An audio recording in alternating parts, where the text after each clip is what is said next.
brand new concrete floor. The only dirt is from construction. It hasn't been parked in or anything like that. So there's no oil from automobiles.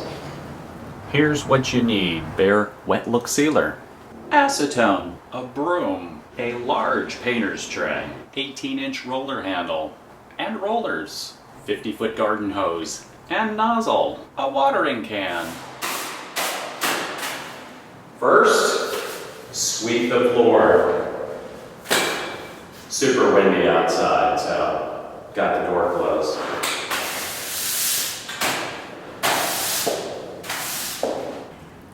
Try to avoid hitting the garage door sensors while you sweep. Especially if they're flimsy. After you've swept the floor, sweep it again. Look at all this stuff coming up. Wish I had a... That'd be great. I'm going to be using acetone to clean the floor. I'm using one of these to get an even spread. What I like about acetone, and the reason I'm using it, is that it evaporates quickly and leaves zero residue. This allows me to get a nice even spread, nice even application.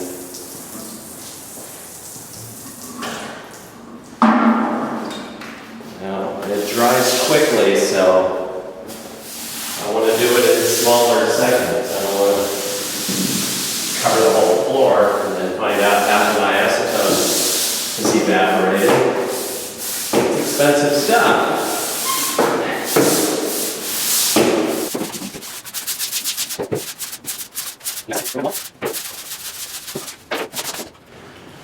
So with acetone being a powerful degreaser, I can pull the grease from the farthest point of, there's no grease, but any kind of dirt, dust, from the farthest point from the door, just keep working towards the door.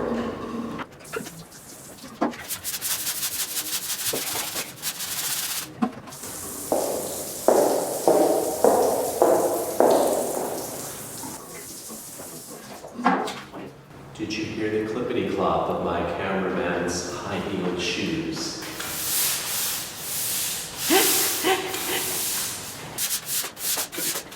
I'm grateful that I'm getting a lot of coverage from the acetone.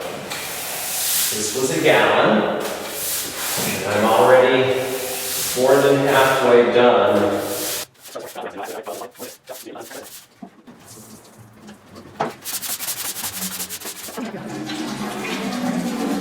Just dipping into the second gallon now. It's important to do this with good ventilation. I got the garage door closed because it's super windy outside. And the last thing I need is a whole bunch of dust blowing in when I'm trying to clean the floor. It would be great if it weren't windy, but I gotta get this done. I've got a deadline, so garage door's closed. I don't know where I left off. See how quickly it evaporates?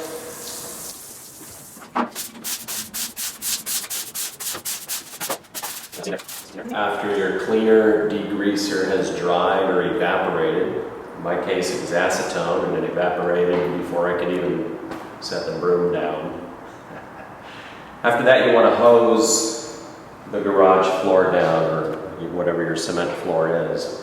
Hose it down. I have the luxury of having hot water in my garage. So that's going to actually facilitate drying. So what I'm going to do is hose it down and then brush the water out the door. If you've got a squeegee, that's even better. I don't. I'm going to use the broom.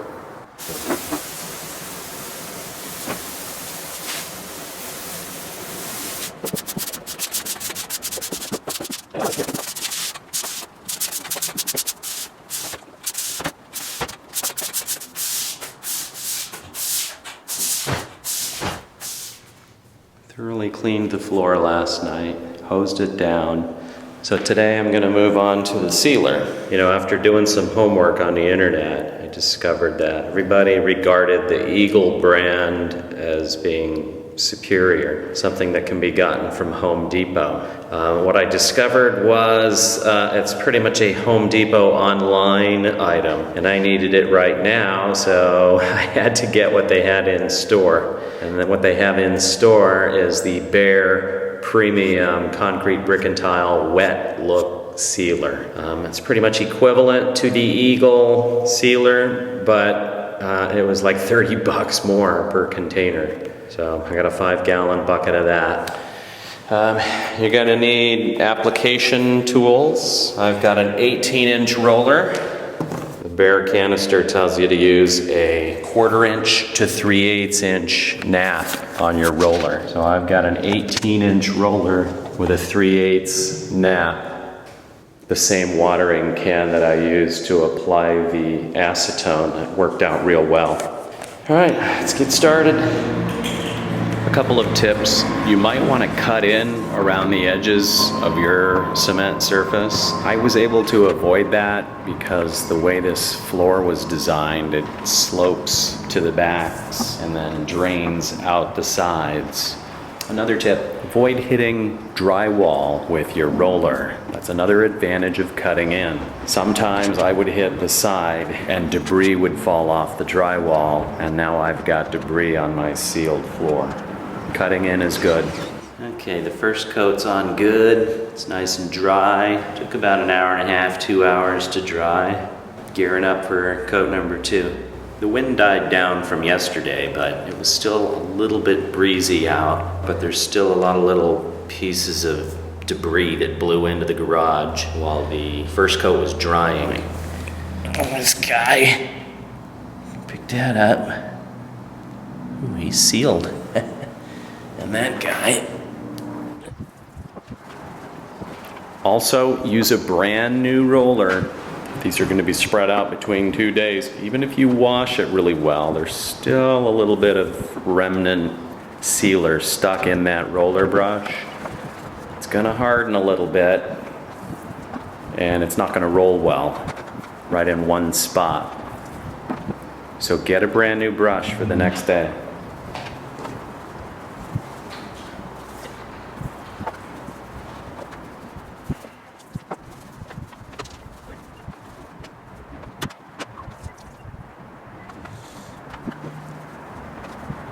So after a second coat, we've got us a nice wet look shine. If you want to put grit on your floor to protect from slippage, you want to do that after the second coat, immediately after the second coat, while it's still wet.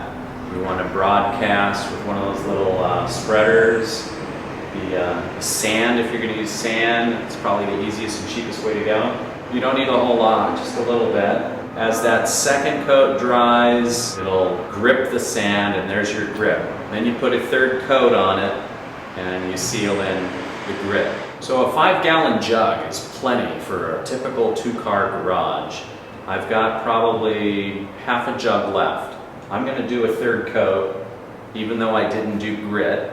I'm going to do it anyway, because I can. I've got plenty of stuff, and I happen to have the time. I got movers coming tomorrow. It'll be dry before then, so I'm not worried about it.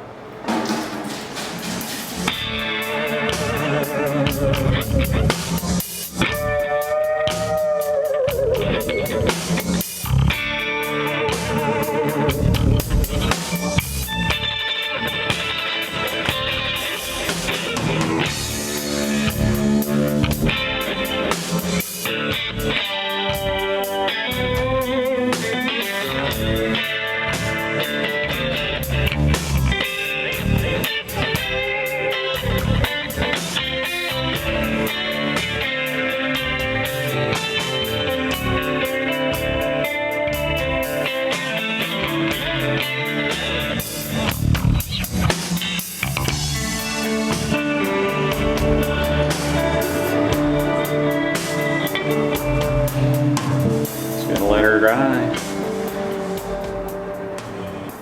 The floor looks great now. It's been in use many months. We parked cars in there, trash and recycle barrels go in and out. Gets a scratch every now and then. It's easy to clean. Now that the sealer's applied, I like a soft bristle broom for it now, or better yet, a wet mop cleans it up real easy. I was quoted $1,200 to glaze or epoxy this floor by 2 different professionals. And after all was said and done, I got everything I needed for a little under $300. I'll drink to that.